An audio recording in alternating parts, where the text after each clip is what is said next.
Подыщите себе занятие по душе и сделайте так, чтобы оно принесло вам доход. Эти слова американского писателя-бизнесмена Харви Маккея – своеобразная инструкция к действию. Причем для всех. Неважно, врач ты, водитель или бизнесмен. Вот только воплотить ее в жизнь получается не у каждого. Здесь, знаете ли, своеобразный талант нужен, чутье. А может быть, что-то еще? Об этом мы сегодня поговорим с героями нашей программы. Они точно знают, как от слов перейти к делу и сделать это дело успешным.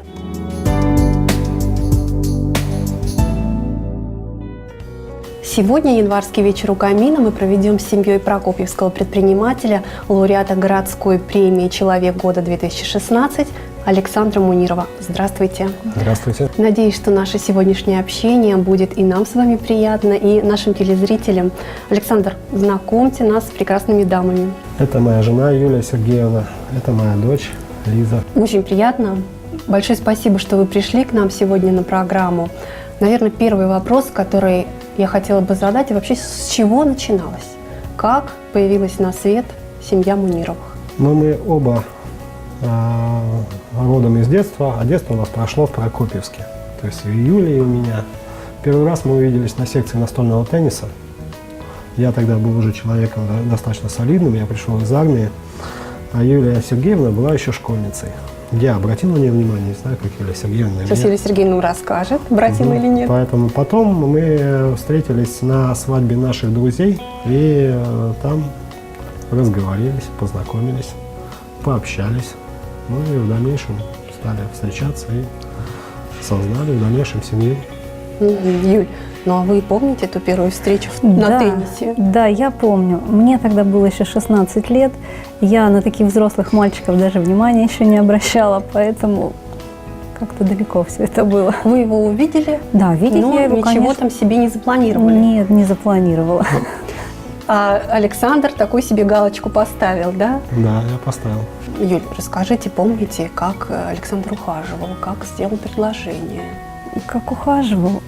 Ну, как, наверное, многие ухаживают.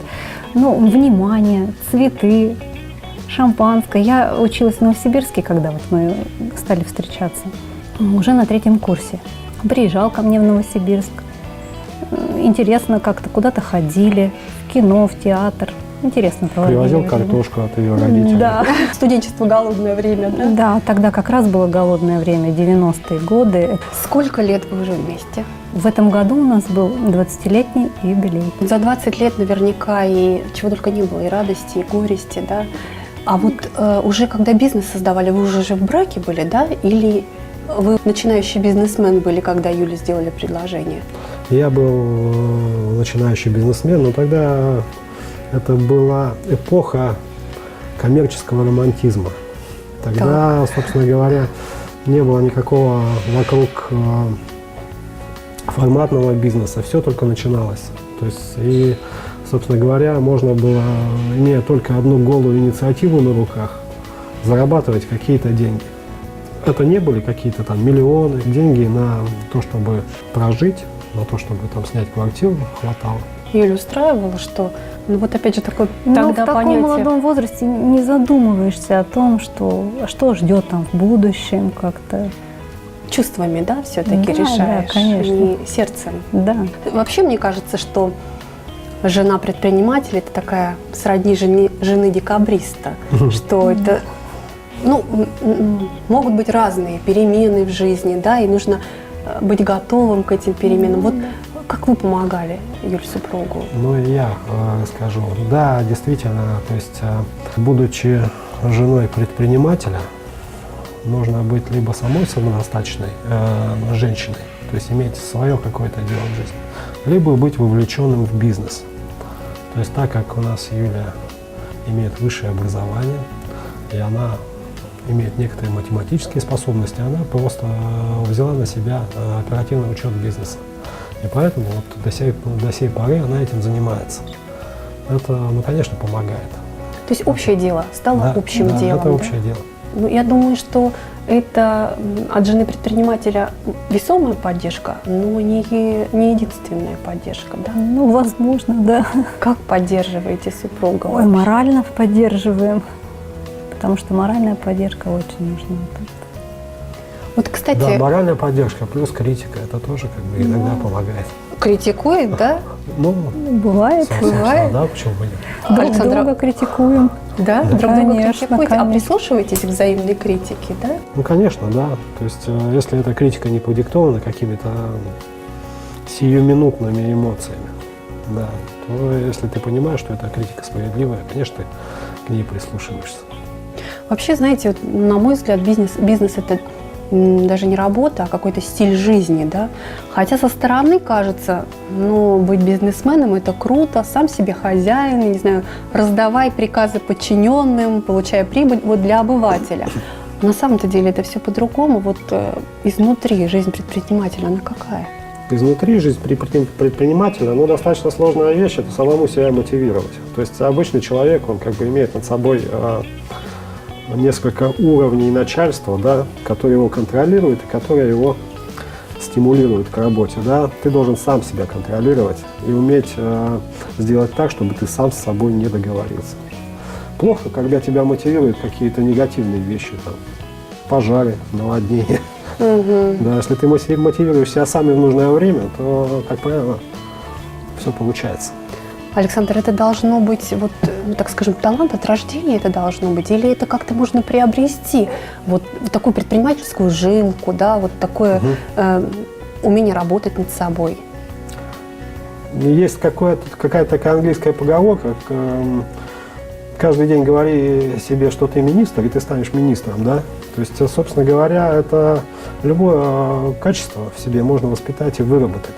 То есть при определенном усилии над собой. Да, но есть, конечно, люди, безусловно, талантливые. То есть люди, которые рождены для какого-то дела.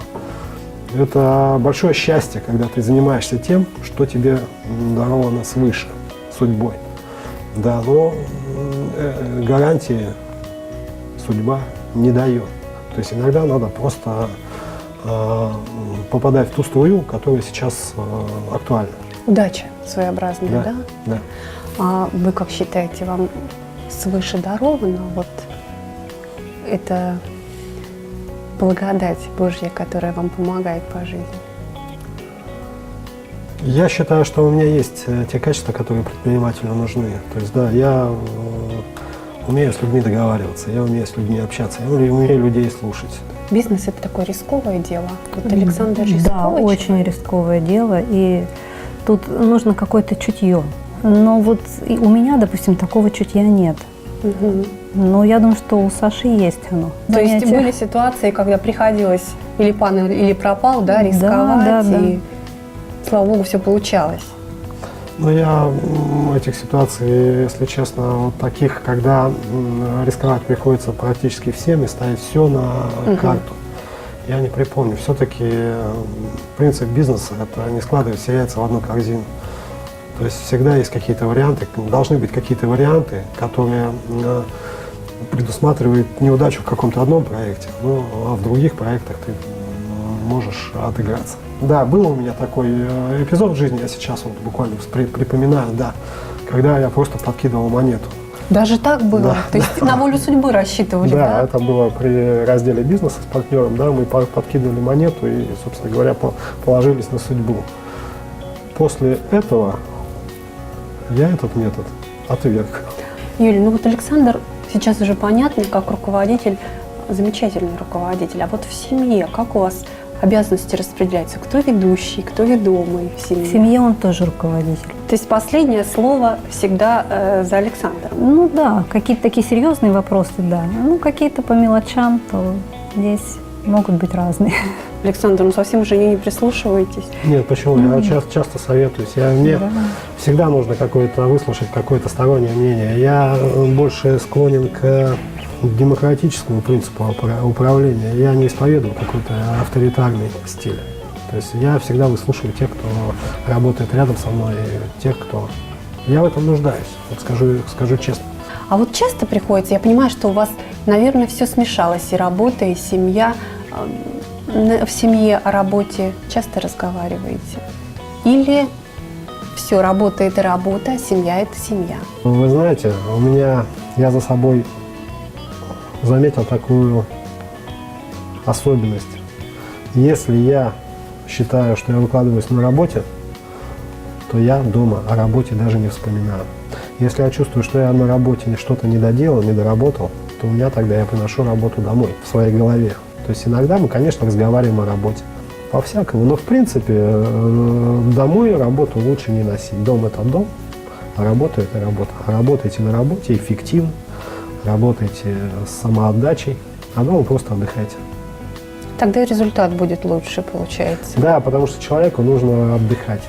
Юля, Лиза, скажите, пожалуйста, так уж сложилась жизнь, что мы, женщины, должны создавать условия для мужчин, чтобы они пришли домой и отдохнули. Вот что делаете для того, чтобы вот эти условия были в доме?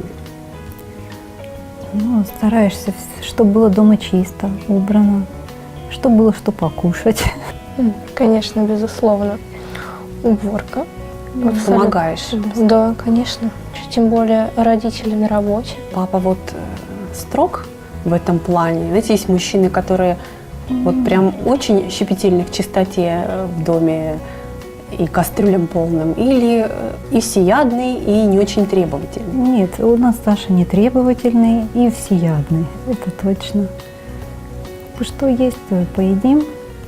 Чего нет, то приготовим. Да. А, кстати, Юль, скажите, Александр помогает дома готовить? Да, помогает. У него это очень хорошо получается. Даже вкуснее нас готовит, Да? конечно. Какие, Александр, какие фирменные блюда? Готовит он у нас, любит баранину очень. И поэтому всевозможные блюда с бараниной. А скажите, пожалуйста, я понимаю, что бизнес – это то, что всегда с тобой, но тем не менее бывают минуты, когда выдыхаете, какие-то каникулы для себя устраиваете. Вот что делаете, любите делать вместе? Отпуск у нас бывает, как правило, один раз в год, и длится он 2 недели, 15 дней. И мы в это время стараемся выехать за рубеж, на море.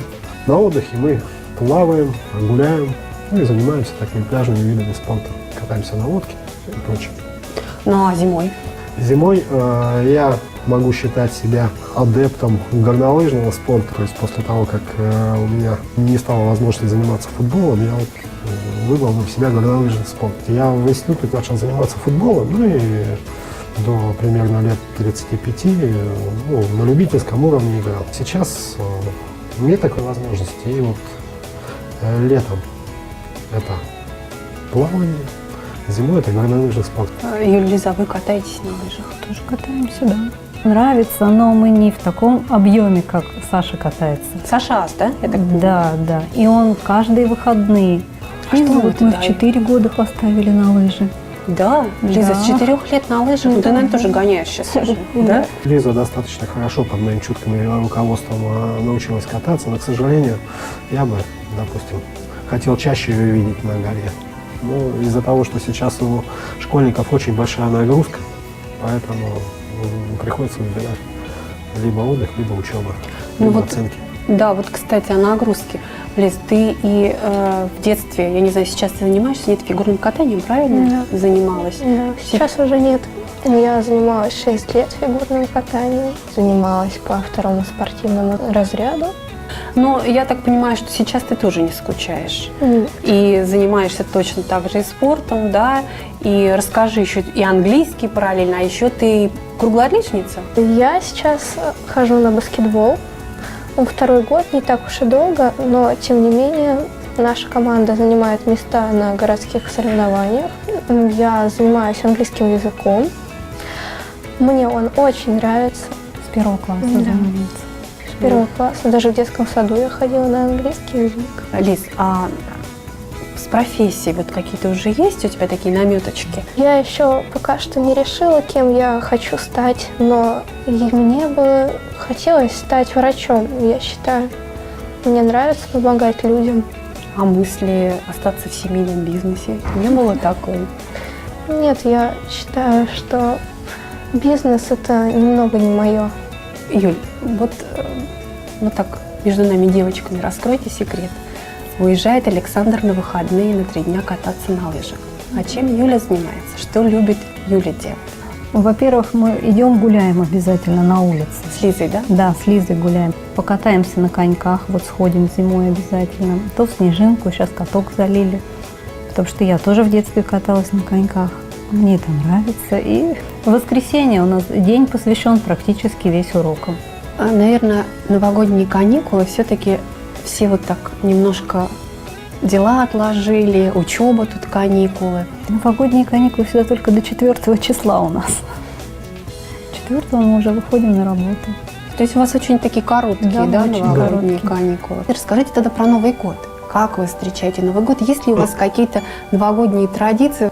Мы много раз пытались разнообразить встречу Нового года. Мы пытались отмечать в кафе Новый год. Мы выезжали в Шерегеш. Но в конце концов пришли к выводу, что Новый год – это семейный праздник. И более комфортно, более приятно встретить его в кругу своей семьи. Есть у нас такая новогодняя традиция. Мы каждое 30 декабря приносим домой настоящее дерево хвойной породы. И наряжаем его, вешаем на него с какие-то побрякушки, блестящие вещи. Все вместе? Да, все вместе. Да, вот это так. Что касается новогоднего стола, у нас тоже есть традиции. Мы готовим такое блюдо из селедки, из овощей и майонеза. Называется сель под шубой. Но Это самое законно на центральное. вашем столе, да, натуральное блюдо. Да. То есть добрые традиции, которые, в принципе, есть в семьях, но которыми мы дорожим, да, все, Да. и из года в год мы вот их соблюдаем. да. Собственно говоря, как-то выделяться из общего тренда. Нам в этом плане не хочется, нас все устраивает. Да, да. А подарки? Как вы дарите друг другу подарки? Какие подарки? Может быть, вы их своими руками? Или Дед Морозу письмо? Я понимаю, что Лиза, хотя, может быть, верит до сих пор в Деда Мороза. Ну да, Дед Мороз нам Каждый год регулярно, приходит, да. да. Причем приходит так, что его никто не видит, умудряется засунуть подарок Лизе. Как раз Под ровно елку, в да, 12 убежать. часов. Пишем письмо, кладем в морозильную камеру. Дед Мороз выбирает время, приезжает, забирает. Да, это традиция с детского сада у нас еще. Пока не умели писать, мы рисовали. Понятно, что Дед Мороз, ну, как правило, Дед Мороз детям только подарки приносит. А дети готовят подарки взрослым? Каждый год я делаю подарки своими руками и дарю их родителям. Ищу какие-то интересные идеи для подарков. То есть это никогда не бывает 2 одинаковых. Я пытаюсь сделать что-то интересное. А друг другу какие подарки делаете? Скажем так, мы друг друга подарками не удивляем. То есть мы стараемся подарить друг другу то, что действительно нужно. Это какие-то любимые духи, любимый в моем случае одеколон. Практичные Да, подарки да, какие-то, да? подарки Какие-то практически. такие незначительные подарки, но внимание. У нас есть еще одна зимняя традиция. Мы в первый снег выходим для того, чтобы слепить снеговика. В этом году первый снег выпал в воскресенье. Утром проснувшись, увидев замечательную картину заснеженную, я разбудил Лизу, и мы вместе пошли и слепили такого достаточно скульптурного, большого и, на мой взгляд, симпатичного снеговичка. Это вот прям спонтанно, да? Такой душевный подъем испытываете? Очень позитивно, очень весело. И, собственно говоря, и для здоровья полезна некоторая такая легкая разминка. Ну и это вот объединяет, да? Дочь, получается, отец, и вместе вот такое. Как в детстве, Лиз? В детстве тоже лепили? Да, в детстве мы тоже очень часто ходили, лепили снеговиков. Конечно, не таких больших, но в этом году мы решили сделать что-то особенное. Вы же, Александр, поддерживаете и наши, в том числе, телевизионные проекты. Это и болеем волейболом, да, и фитнес-прорыв. Но вот уверена, что это не только ведь ради рекламы. Нет, мне, допустим, фитнес-прорыв очень нравится своей атмосферой. Там просто кипучая энергия молодых людей, которые танцуют, которые самовыражаются через танец. Это здорово, замечательно, мне это просто доставляет удовольствие. Ну и болея волейболом, я в юности ходил на волейбольную секцию, мне это тоже близко, и мне это тоже как бы приятно самому поддержать вот эти вот проекты. Кроме производства вы вкладываете еще и в социальные проекты. Правильно я понимаю, что вы член попечительского совета социально-реабилитационного центра для несовершеннолетних «Алиса». Там ребятам, которые в трудную жизненную ситуацию попали, помогаете, да? Да. Собственно говоря, я же понимаю, что дети, которые попали в трудную ситуацию, когда-нибудь вырастут, и от нас зависит, кем они будут. Либо они будут унылыми, придавленными жизнью людьми, либо они, получив какую-то поддержку от взрослых, они станут достойными членами общества и начнут делать этот мир лучше. И поэтому в этом плане я не считаю, что это что-то, что не может делать каждый. Ты помоги, поддержи. И это обязательно в дальнейшем на твоей же жизни отразится. Добро вернется, Да, конечно. сделанное, да? Да. Уверена, что для многих ребят вот эти новогодние каникулы благодаря вам именно стали сказочными. Давайте, наверное, мы еще и сказочными сделаем их и для всех прокопчан, пожелаем им что-то в новом году. Я хочу пожелать всем прокопчанам сибирского здоровья, тепла, домашнего уюта, чтобы все, что не исполнилось в прошлом году, сбылось в нынешнем, чтобы все были счастливы и был мир на земле. Душевного тепла, радости в новом году, чтобы все, что задумано, сбывалось. А я желаю, чтобы каждый ваш день в новом году был немножко, но лучше предыдущего. Живите сейчас, занимайтесь любимым делом, пребывайте в хорошем настроении и в позитивном расположении духа. Всего вам самого наилучшего. С Новым годом!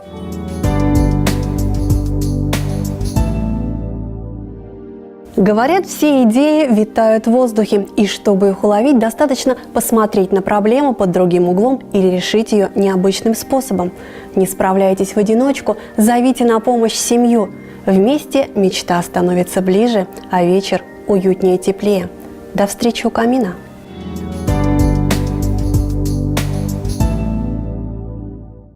Санаторий «Шахтер» поздравляет всех с Новым годом и приглашает отдохнуть с пользой для здоровья. С 9 января скидки до 20%. Спешите бронировать.